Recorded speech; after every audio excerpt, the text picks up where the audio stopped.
La Zeekr 7 GT est un nouveau break 100% électrique chinois de 4,82 m de long qui propose au minimum 400 chevaux, peut atteindre 655 km d'autonomie et recharge entre 13 et 16 minutes, le tout pour des tarifs oscillant entre 46 000 et 58 000 euros. Voilà, vous savez tout. À bientôt sur Caradiac.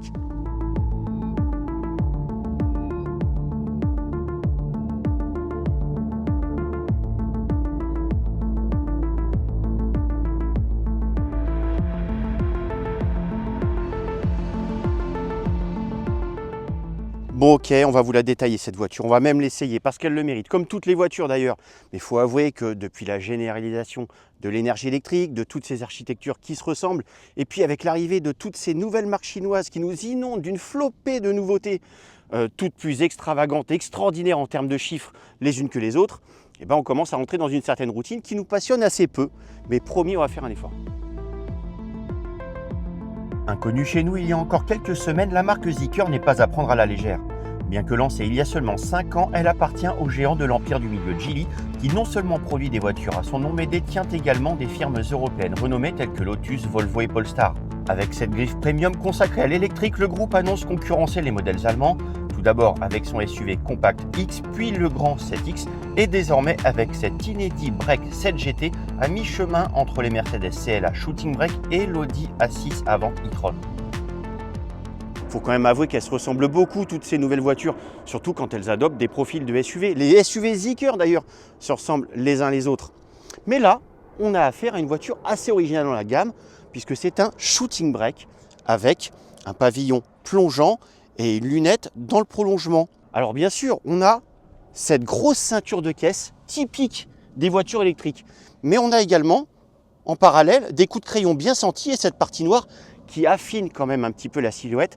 Et enfin, on a des détails très sympas comme ces petits rétroviseurs sur les promontoires, des arches de roue tracées au compas et enfin ce grand masque noir qui court des ailes avant jusqu'à la calandre en passant par les projecteurs. C'est plutôt sympa, ça n'en fait pas une belle voiture italienne, hein. Faut pas exagérer, mais ça ne manque pas d'originalité. Hélas, à l'intérieur, ça manque terriblement de personnalité. Alors c'est sûr, hein, les matériaux sont plutôt de belle facture, mais on pourrait être dans n'importe quel autre véhicule électrique chinois. C'est très simple en design, c'est sans aucune originalité. On a juste un grand écran central qui prend beaucoup de fonctions, trop de fonctions même, puisque même pour régler les bus d'aération ou les rétroviseurs, il faut passer par son intermédiaire. En fait, la seule originalité de cette voiture passe par l'équipement, avec notamment une ouverture électrique des portières.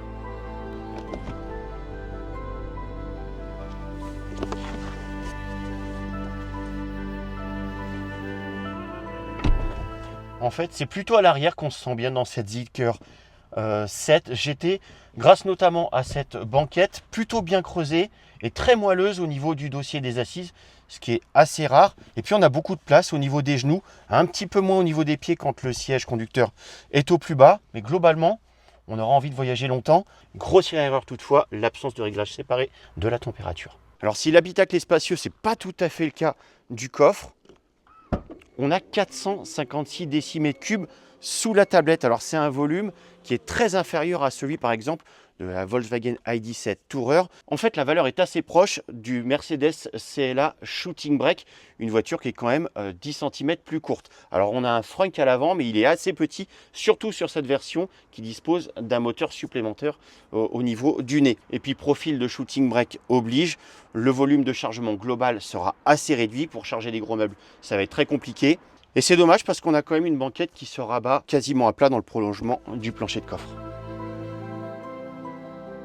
Alors maintenant qu'on a fait tout le tour de l'habitacle et de l'extérieur, n'hésitez pas à nous dire ce que vous pensez du design de cette voiture, de cet intérieur épuré. Est-ce que vous préférez plutôt une grande planche de bord avec plein d'écrans comme chez Mercedes? On est impatient de connaître vos réactions.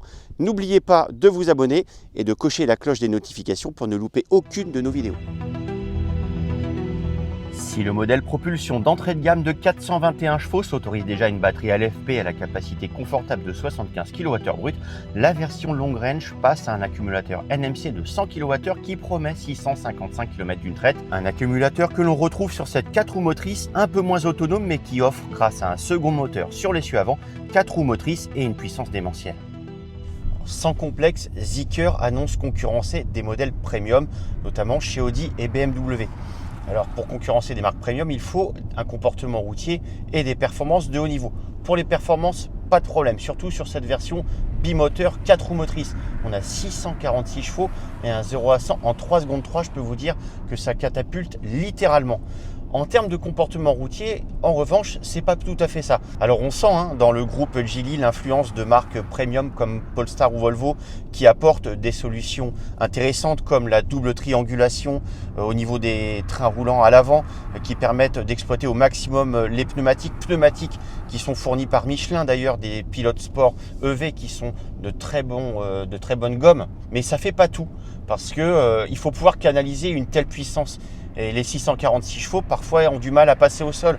On s'en est rendu compte en déconnectant l'ESP, par exemple, avec des pertes de motricité de la roue intérieure avant, notamment quand on relance en sortie de courbe, en montée. Et ça, c'est une chose, mais il y a également le comportement en virage, parce que la voiture pèse quand même 2 tonnes 2 au minimum et 2 tonnes 4 pour cette version haut de gamme. Et je peux vous dire que 2 tonnes 4, ça se ressent, surtout sur un bitume peu accrocheur, y compris là sur le sec. En entrée de virage, la voiture a vraiment besoin des aides à la conduite pour l'aider à tourner. On entend les interventions des étriers de frein sur les roues pour inscrire le train avant. Et quand on enlève les aides à la conduite, on peut déconnecter totalement l'ESP. On sent que la voiture, elle est perdue. On a une voiture qui tire tout droit en entrée de virage, qui tire tout droit à l'accélération en sortie. Du coup, en termes de dynamisme et d'agilité, il y a vraiment mieux. C'est dommage parce que la voiture, elle est plutôt équilibrée dans les mouvements d'urgence. Quand on insiste sur le volant pour la faire tourner, bon, elle pivote, c'est très progressif, c'est bien réalisé, mais il y a quand même ce poids qui emporte toujours le train avant, que ça soit en entrée et en sortie de virage. Pourtant, on a quand même une voiture assez dynamique sur une conduite rythmée, avec notamment une suspension pneumatique ici et pilotée qui contient bien les prises de roulis, mais ça ne suffit pas à faire de cette voiture une voiture agile.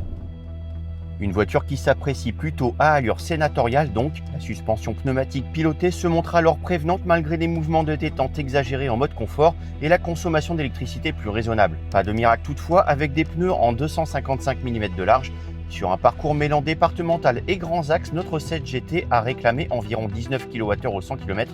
Dès lors, sur un parcours autoroutier, difficile d'imaginer plus de 390 km avec 100% de batterie ou 300 km avec 80%. Rien de révolutionnaire donc, sauf que les ravitaillements sur borne rapide laisseraient en théorie la concurrence sur place avec un 10-80% annoncé en seulement 16 minutes. Un argument massu tout comme le prix d'achat. Si notre modèle peut paraître onéreux dans l'absolu avec ses 57 490 € affichés, les rivales allemandes réclament entre 13 et 45% de plus sans pour autant offrir les mêmes niveaux de performance ou d'équipement. Alors bien sûr, céder aux sirènes de l'Empire du Milieu pose toujours un cas de conscience, mais pour ceux qui n'y voient aucune objection, difficile de résister à cette famille à l'électrique richement dotée, bien finie, confortable, puissante et capable d'aller loin aisément grâce à ses grosses batteries très rapides à charger, même si le poids limite l'enthousiasme dans les virages.